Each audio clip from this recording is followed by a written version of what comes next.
La blessure d'humiliation fait quelque chose de véritablement très bizarre en fait. Elle va inverser ce qu'on préfère et désire de ce qu'on déteste et n'accepte pas. C'est vraiment bizarre de voir comment une blessure, un mécanisme de blessure peut inverser ça, peut inverser ce qu'on désire et ce que surtout on ne veut pas. Prenons un exemple. On a un plateau avec différents gâteaux, différentes parts, différentes tailles.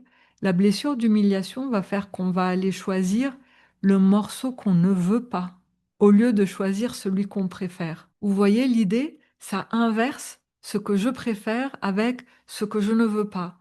Et donc, en choisissant ce morceau-là, c'est comme si on voulait se prouver qu'on était libre de choisir, parce que la blessure d'humiliation, c'est une blessure qui a besoin, qui recherche vraiment la liberté. Mais en choisissant aussi cette part qu'on ne veut pas, la plus petite ou bien tout simplement celle qu'on préfère le moins, en faisant ça, c'est comme si on se parlait et on se disait que c'était ça qu'on mérite, pas plus, et que les autres méritent d'avoir les autres parts qui sont plus grandes ou meilleures. Il y a comme cette petite voix qui dit ce qui est bien, ok, c'est pas pour moi.